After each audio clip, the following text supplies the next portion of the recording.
Bien, regresamos, estamos con Gianfranco Castañola de Apoyo, con él vamos a hacer balance de la economía en el año 2014. Gianfranco, buenas noches, gracias por estar con nosotros. Buenas noches, Juan José, Bien. un gusto. Cuéntanos un poco, ¿cuál sería tu resumen del año 2014?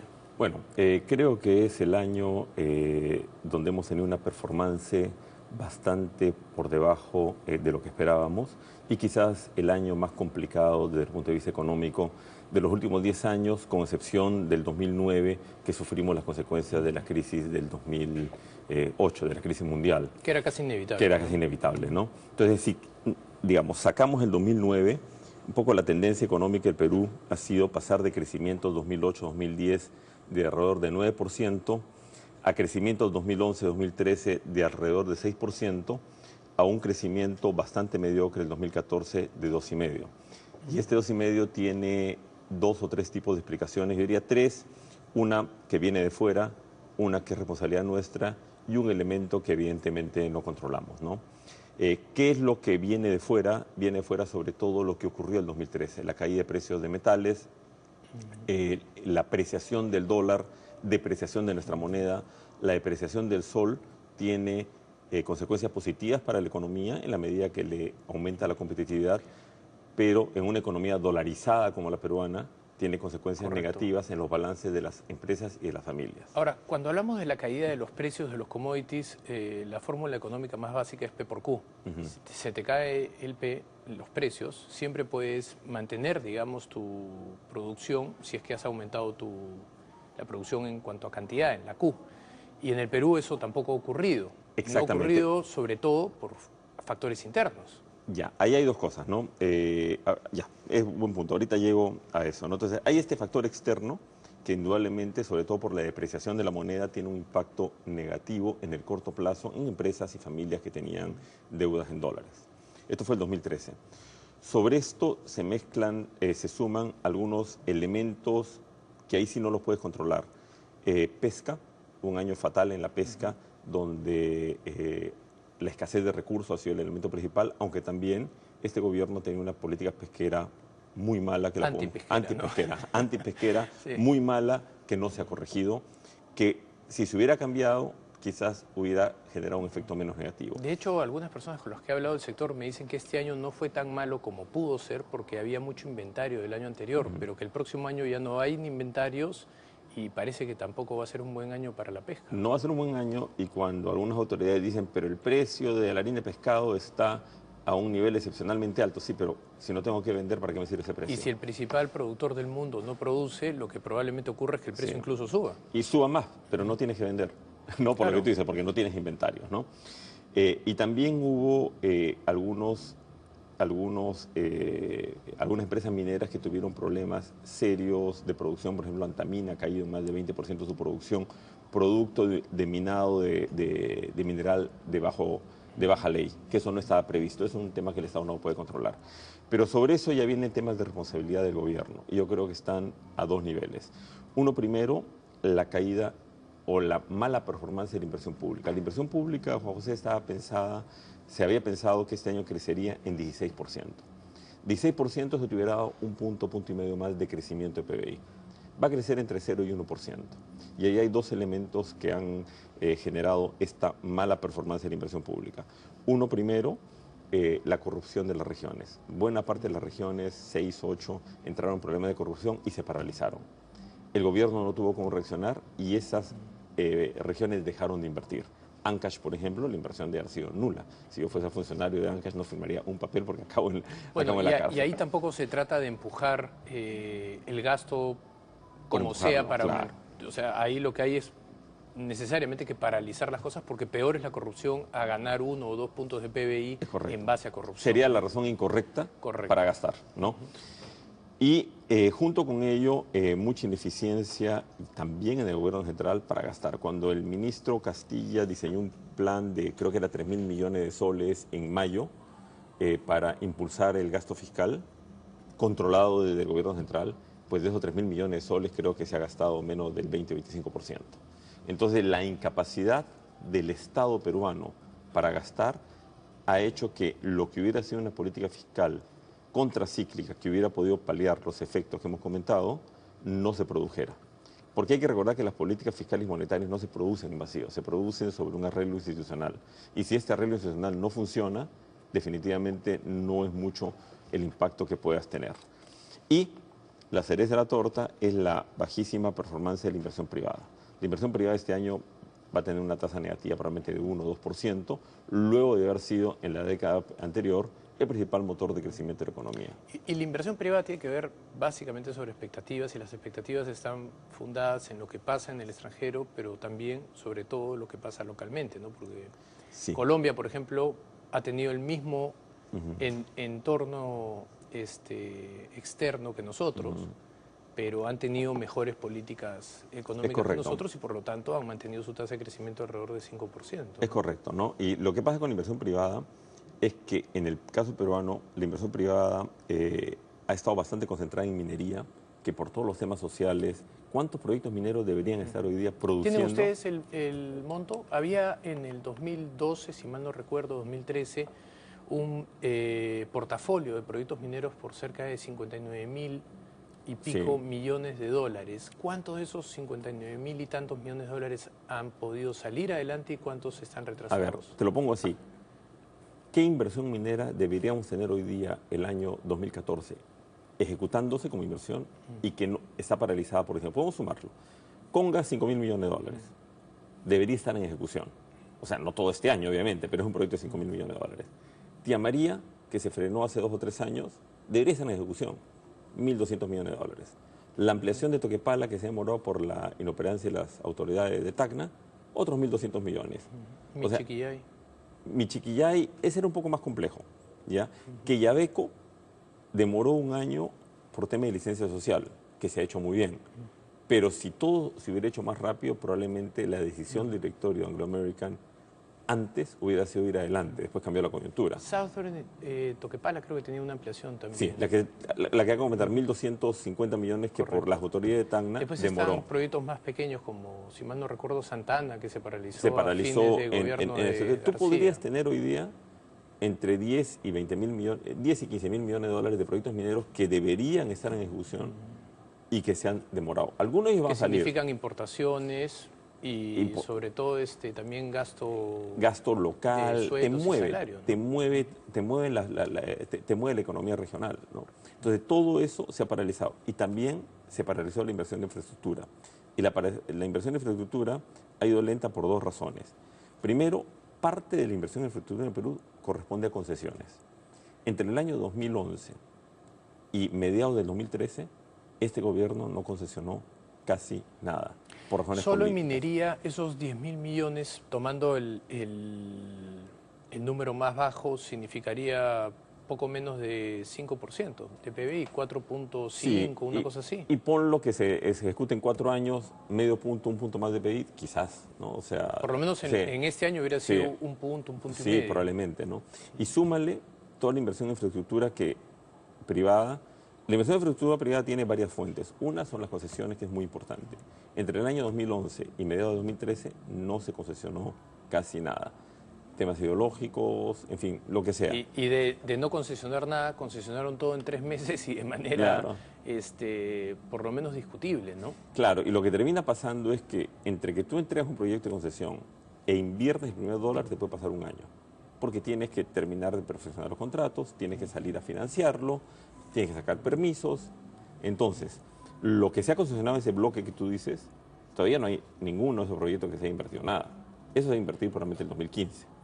Entonces, la demora de la entrega en concesión del 2011-2013 la estamos pagando el 2014 y parte del 2015. Bueno, y eso tiene que ver con la inexperiencia básicamente del gobierno, ¿no? Entraba un grupo de personas que nunca habían gobernado, que nunca habían administrado, y de pronto la entrega de un país que estaba en pleno proceso de crecimiento pues era demasiado para... Sí, yo creo que una mezcla de lo que tú dices, o sea, una falta de experiencia en gestión pública con, en los comienzos de este gobierno, algunas distorsiones ideológicas, claro, ¿no? Desconfianza, ¿no? Entonces... Sí, basta ver, por ejemplo, lo que han hecho en el sector financiero. La SBS ha regulado la banca, los seguros, las AFPs, las 3 de maneras equivocadas, y las 3 han perjudicado finalmente a los regulados y a los que supuestamente estaban protegiendo, ¿no? Sí, hubo eso, ¿no? Entonces hubo al comienzo desconfianza, traducida muchas veces en mala regulación, sobreregulación, que ha perjudicado el desarrollo de los proyectos de infraestructura. Entonces todo eso se suma a los elementos que dije al comienzo, entonces terminamos con un crecimiento que es menos de la mitad del año pasado. El potencial. Vamos a hacer nosotros una breve pausa, regresamos, estamos conversando con Gianfranco Castañola de Apoyo. Una pausa y regresamos. Scotiabank, descubre lo que puedes lograr.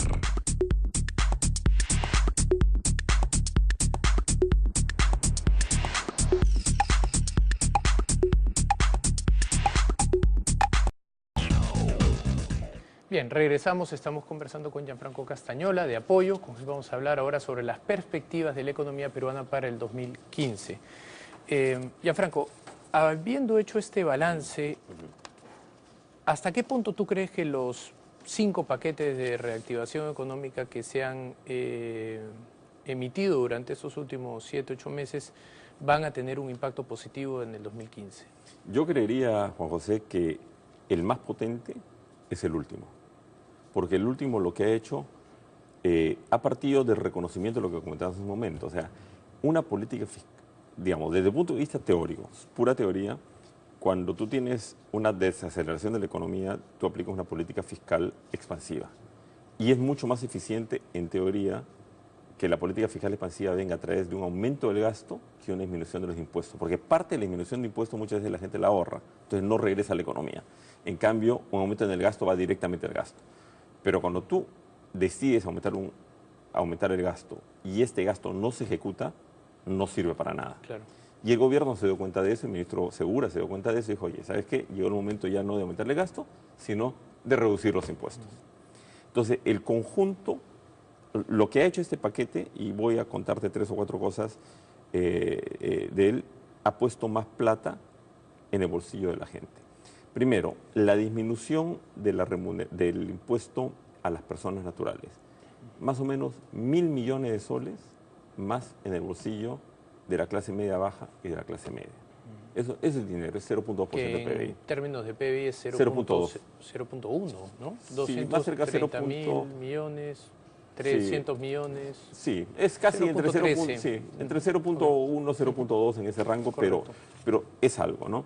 Luego, la disminución del impuesto a las empresas, no a los accionistas, que queda neutro, sino a las empresas. Que esos son como 5.000 millones. Es 1.500. Es 1.500 millones de soles más o menos, ojalá que sea más, dependiendo del volumen de utilidades. Pero conservadoramente son 1.500 millones de soles más. Otros 500 millones de dólares. Que queda en bolsillo de las otro empresas 0.2, para poder... Solo en tributario hay 0.35 más o menos, correcto. Y luego, la reforma del sistema de detracciones y percepciones, que para hablarlo en sencillo para los televidentes, consistía en que empresas retenían impuestos en nombre de otras más pequeñas y las depositaban en el Banco de la Nación a cuenta de ellas contra futuros impuestos, etcétera, etcétera, eso se ha reformado y va a motivar que 2.500 millones de soles, que es plata, se devuelva a las empresas. Entonces las empresas van a tener una inyección de liquidez, sobre todo pequeñas, medianas, qué sé yo, de 2.500 millones. Y Sunat ha salido estos días con una especie de beneficio tributario, ¿no? Una especie de amnistía, algo que con Sunat no se veía, creo que desde los 90, ¿no? Sí, entonces, que implica un cambio ahí. Habría que ver la letra chica. Habría que ver también qué empresas se acogen, ¿no? Porque ¿y cuál es la letra chica, no? O sea, cuánto... A veces nos dan estas medidas que luego te das cuenta que no aplica a nadie, ¿no? Correcto. Habría que, no he leído el detalle de la norma, te soy honesto, pero habría que... Y en el factor, en el entorno externo, este 2015, ¿cómo lo ves tú a diferencia del 2014? A ver, el 2015 tiene la buena noticia, primero, de la bajada del precio del petróleo, que es... favorece a muchos países, perjudica a pocos. Vamos a empezar de 60 para abajo, ¿no? Aparentemente, vamos a ver qué sucede, no es bien difícil predecir, o sea, hace 3 años nadie pensaba que el precio del petróleo iba a bajar. En paréntesis, ¿Talara tiene sentido con un barril estable alrededor de los 50, 55? Ellos refinan, ¿no? Ellos marginan, evidentemente les conviene un precio mayor, Habría que ver cómo les impacta esto, pero ellos lo que hacen es Nadie sabe, nadie conoce el margen de refinamiento, pero por lo que yo he escuchado, lamentablemente de manera muy informal, hablaban de un margen de refinamiento de $15 cuando el barril estaba casi a $100. Pero con un barril a 55 tú no le puedes poner $15 de esto. Y con $15 de margen, bueno, sales de las expectativas, ¿no? La primera señal de la preocupación que manifiestas está en cómo se están demorando para ajustar el precio a los consumidores desde el precio del petróleo. Sí, para mucha gente están haciendo la caja para pagar Talara. Para pagar, ¿no? Pero... Entonces, que está mal, que eso está mal, ¿no? O sea, habría que ver, digamos, no conozco los detalles, sería bueno que el ministro de Energía y Minas o el presidente de Petroperú informe qué le significa para la viabilidad de ese proyecto esto, ¿no? Claro. Lo que significa un petróleo más bajo es por lo menos Estados Unidos creciendo de una manera más fuerte, robusta, no sé cómo llamarlo, y siendo Estados Unidos 25% de la economía mundial y nuestro principal socio exportador, al final de cuentas, aunque se la pelea con China, pero tenemos pues un tratado que es mucho más amplio con ellos. Eso nos debería de dar a nosotros un pequeño viento de cola, sí, ¿no? Nos da viento de cola, también disminuye, es transferencia nuevamente de empresas petroleras a favor del bolsillo de los peruanos y de las empresas.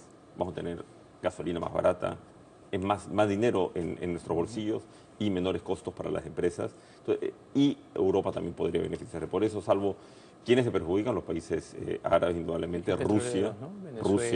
Venezuela, Irán y ¿Qué es lo que ustedes esperan para el Perú en el 2015, en términos ya estrictos? Sí. Creemos que va a ser un mejor año. Va a ser un mejor año, ¿no? Debiera ser un mejor año. Primero, tenemos por lo menos medio punto más de crecimiento solo por la minería. El próximo año tenemos el primer año de producción full de Toromocho. Tenemos la entrada en producción de Constancia, que es una mina de Hat Bay, y esperamos que Antamina recupere sus niveles de producción. Todo eso te garantiza medio punto. Esperamos que el tema de la inversión pública mejore, aun cuando los cambios en los gobiernos regionales y locales tienen un impacto. Normalmente les toma un año en ponerse... Nosotros, exacto, al día, ¿no? O sea, nosotros hicimos un cálculo, mira, en las elecciones del 2010, entre el 2010, que fue el preelectoral, y el 2011, postelectoral, los gobiernos regionales cayó su ejecución en 12%, y en los gobiernos locales en 25%. Por eso, o sea, el primer año es un Puede ser complicado, pero confiamos que el gobierno central va a ayudar a eso. Segundo, vienen muchas obras de concesiones ahora sí. Toda la infraestructura que se ha concesionado en 2013, comienzo de 2014, tiene que empezar a gastarse el 2015, ¿no? Entonces, creemos que, y algunos factores... el agro que sufrió al comienzo del año por el clima en el norte no debería volver a sufrir. Entonces, creemos que crecer entre 4 y 4,5% no es un sueño, es posible. No es la tasa de 6 a 7% que hemos tenido en el pasado, pero 4,5% es indudablemente mejor que para muchos estaríamos ya en el potencial, en el nuevo potencial, digamos, nuestra nueva realidad, que es 4,5%, ¿no? Sí. Aquí va a depender mucho, Juan José, que el gobierno... A ver, hoy día el sector privado tiene dos grandes retos que no dependen de él. Es lo complicado que es sacar procesos de inversión por la permisología y lo cada vez más complicado que es hacer empresa en el Perú. Así no inviertas, sencillamente mantenerte haciendo. Y yo creo que los esfuerzos del Ministerio, por ejemplo, Produce con su plan de diversificación productiva, creo que debería meterle mucho más dedicación. Ojalá lo puedan hacer. Limpiar toda esta permisología sobre regulación, sobre costos. Ojalá lo puedan hacer porque eso es un monstruo que hay que pero es impresionante, es impresionante. Empresas chicas como la nuestra, tenemos 2 o 3 personas dedicadas a cumplir formalidades. Es increíble. ¿No? Gianfranco, te agradezco muchísimo por tu visita. Encantado. Gracias. Encantado. Bien, vamos nosotros a una pausa y regresamos. Scotiabank, descubre lo que puedes lograr.